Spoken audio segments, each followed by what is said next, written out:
All right, guys, welcome back to the channel. If you're new here, my name's Caleb.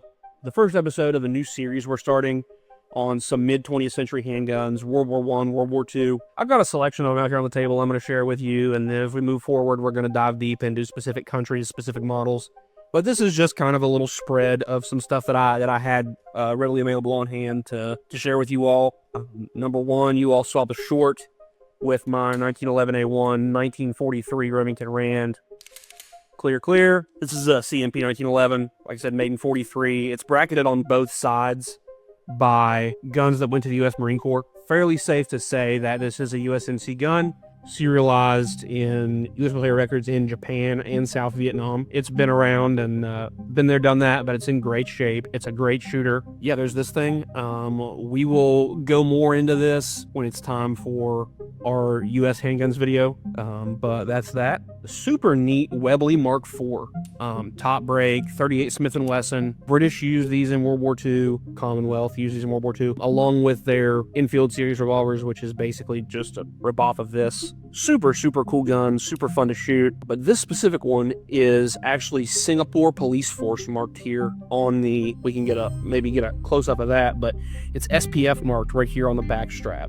So Singapore Police Force gun, super cool, super neat, super soft shooting, really kind of an anemic cartridge. I don't know, as it compares to 38 Special, probably not a great self-defense round, but super cool. A lot of history in the Webley platform. Super iconic handgun of the 20th century for the British Empire. So moving on, this one's cool. So this is an American Smith & Wesson Victory revolver, 38 Special. This one has a factory letter with it stating that it went to the United States Navy in June of 1942 in Norfolk, Virginia. These were a substitute standard because we couldn't make enough of these guys. So these would have gone, they went to all branches of the U.S. military, but specifically you see them with Navy and Marine Corps pilots a lot. They would have worn them in a shoulder holster with extra rounds on the strap of the holster, and this would have been their bailout gun for self-defense if they were flying over a Pacific island and got shot down and had to defend themselves. This was what they would have been issued. Super fun gun. It's a Smith. It runs like a Smith. Double action, single action. Again, just awesome handguns. Awesome revolvers. Anyway, moving on, we've got another Smith here. This is also a Victory. So the British, when I say the British, I'm referring to Great Britain, the Commonwealth, Canada, South Africa, Australia, New Zealand, India, etc. Much like us, could not make enough Enfield revolvers, so they used these. And then they couldn't make enough Enfield revolvers or enough of these, so they contracted with Smith & Wesson to make these in 38 Smith & Wesson for them, which was their service caliber of the day. It is essentially the same as this, just an inch longer barrel and a different chambering. This example is rough. As you can see, it's got that really glossy paint finish that you see on a lot of post-war refurbished Lee Enfield rifles, especially ones that came out of India. And it's got a real cool rack number on it. But this thing, man, it is rough. The bore on this thing, It has been there and done that. Saw definite post-war use, but super neat guns. Awesome companion piece for the American Victory here. It's got that cool rack number on it. I have no idea what 257 means. I assume, like I said, it's an armory inventory number. We've got our Type 94 Nambu. So this thing is interesting and kind of has a reputation of being the SIG P320 of its day, firing uncommanded. In reality, these had a safety. Ian McCollum, Forgotten Weapons, has a fantastic video talking about these and some of the misconceptions and the FUD lore behind them. You can, if you try, fire this thing without blowing the trigger. So it's got an exposed sear bar right here on the side. So all you really got to do, again, clear, mags out. It also has a really weird magazine disconnect behind the trigger, so I am going to have to insert the mag to show you all this, but you can just depress the sear bar right here on the side and fire the gun.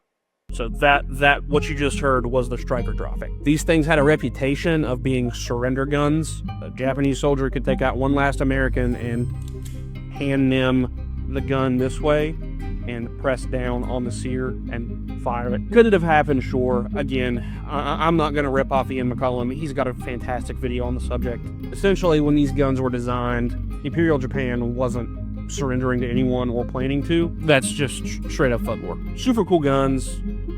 We are going to shoot all these on camera for you all. Even this one, even as hard as 8mm Bamboo is to come by, I've found a source for it, and we are going to do it. But it's got some gorgeous markings here on the side. If I recall correctly, it's a 1944 gun, mid to late war 1944 gun. It's got the wooden grips. Earlier on in the war, they would have had the black plastic grips, but man, I'm a sucker for wood grips on handguns and Japanese last-ditch stuff in general.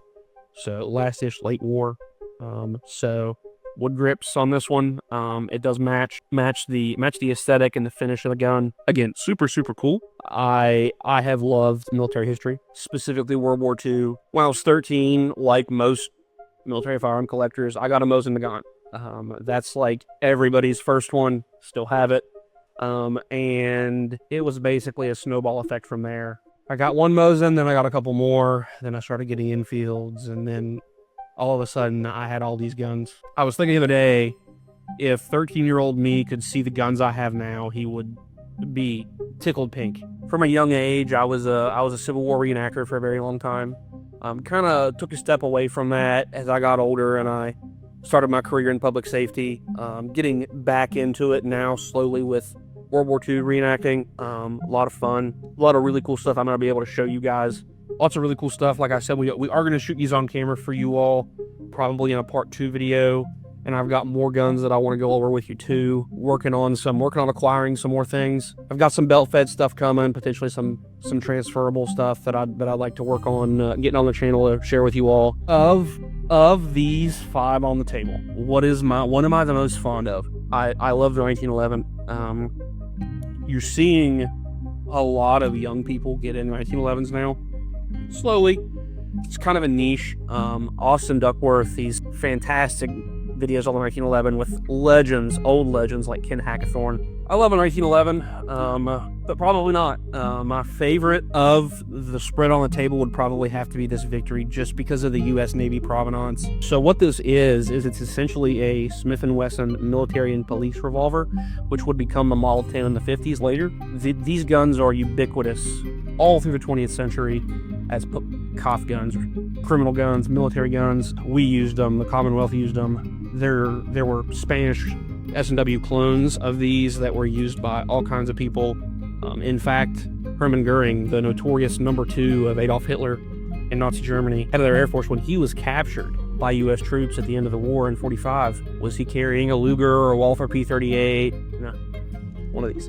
That's super interesting that the number 2, number 3 guy in Nazi Germany was carrying an American Smith & Wesson revolver when he was captured.